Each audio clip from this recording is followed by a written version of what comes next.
चुगलखोर पड़ोसन। क्या कर रहे हो?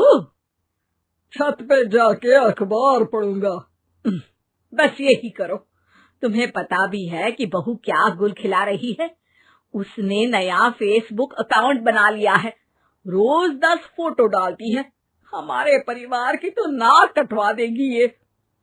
और तुमको ये बात कैसे पता चली? अरे पड़ोसन ने बताया। उसकी बहू भी फेसबुक पर है ना, तो उसको पता चल गया।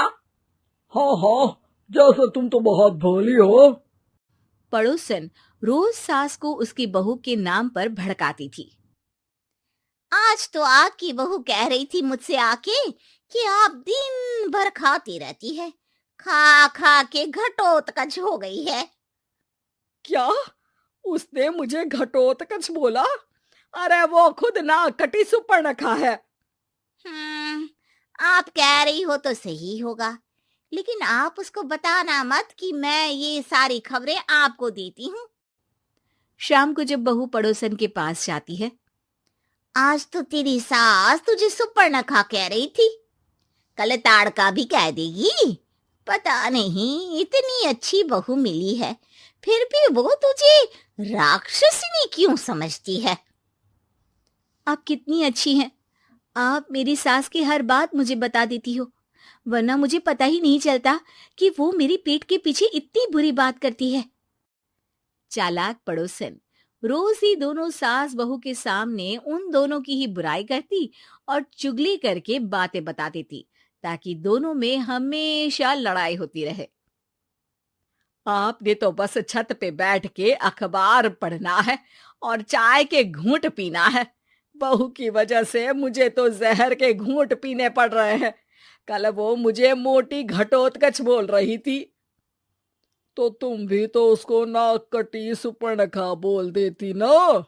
हाँ, वही बोल दिया मैंने उसे। आप मुझे कितना समझते हो। बहुत अच्छे से। मुझे वो ये बात पड़ोसन ने बताई ना, वही तो है आपकी शुभ चिंतक।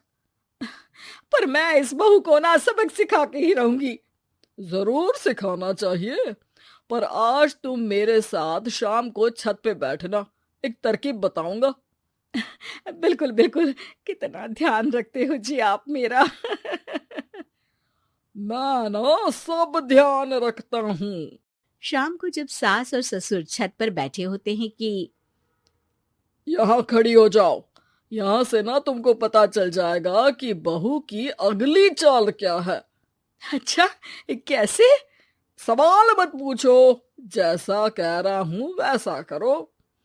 थोड़ी देर में ही छत पे बहू की आवाज आने लगती है। मेरी सास लायक ही नहीं है। मुझे पता होता तो सास बहू की भी कुंडली मिलवा लेती पहले ही। तेरी सास तो मुझे भी पसंद नहीं है। मेरे पास जब भी आती है तेरी बुराई करती रहती है। कभी सुपर्णखा कहती है, कभी हिडिंबा कह के कामचोर भी बोलती है, अरे कभी कभी तो चुगलखोर भी बोल देती है। काश आप जैसी होती मेरी सास। ऊपर छत पे पड़ोसन और बहू की आवाज सुन के सास के होश उड़ जाते हैं। समझी? जी समझी। सुबह तुम्हारे सामने ये बहू की बुराई करती है और शाम को बहू के सामने तुम्हारी। मतलब आप सिर्फ अखबार नहीं पढ़ते, सारी खबरें भी रखते हैं। अब तो इस पड़ोसन को भी सबक सिखाना पड़ेगा। शाम को सास बहू को जाके पड़ोसन की साजिश के बारे में बता देती है। हाँ, मुझे माफ कर दो माँ जी। तुम भी अपनी माँ जी को माफ कर दो, इन्होंने भी तो तुमको बहुत कुछ कहा है। अरे बस बस, अब ये सोचो कि पड़ोसन को सीधे कैसे करना है। अगले दिन सुबह पड़ोसन सास का इंतजार कर रही होती है, लेकिन वो देखती है कि वहां सास और बहू एक साथ आ जाते हैं। अरे अरे, आज दोनों एक साथ। हाँ, सोचा कि बहू की पीठ पीछे बुराई करने से क्या फायदा, मुंह पे ही बोलती हूँ मैं। हाँ, मैंने भी सोचा आपको 2 बार मेहनत करनी पड़ती है, एक ही बार में काम खत्म कर लोगी। हैं? वो मैं आप लोगों को कैसे पता चला? क्योंकि ऊपर वाला सब देख रहा है। पड़ोसन ऊपर देखती है, वहां ससुर खड़े होकर हंस रहे होते हैं। मतलब आप हमारी बातें सुन लेते थे? हाँ, सुन लेता था और मजे भी लेता था। आपको तो शकुनी होना चाहिए। क्या चाल खेली है आपने, एकदम सास बहू के सीरियल जैसी। तो बताओ पड़ोसन जी, मेरी बहू ने आपसे अब मेरे बारे में क्या बोला? यही बोला कि सास बहुत अच्छी है, बहुत ध्यान रखती है। अच्छा, और सास ने मेरी क्या बुराई की? नहीं ना की बुराई, हमेशा तारीफ करती है। भगवान सबको ऐसी सास दे। मेरी गलती है जो मैंने आप लोगों में आग लगाने की कोशिश की। पर छत पे लगा हुआ सीसीटीवी यानी कि शर्मा जी सब देख रहे थे। हाँ जी, मुझे माफ कर दीजिए। माफ क्या, आपको तो अब हम साफ ही कर देंगे अपने वालों की लिस्ट से।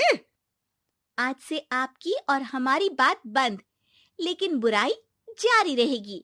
अब आपकी हरकत के बारे में पूरे मोहल्ले को बताना तो पड़ेगा ना आंटी जी।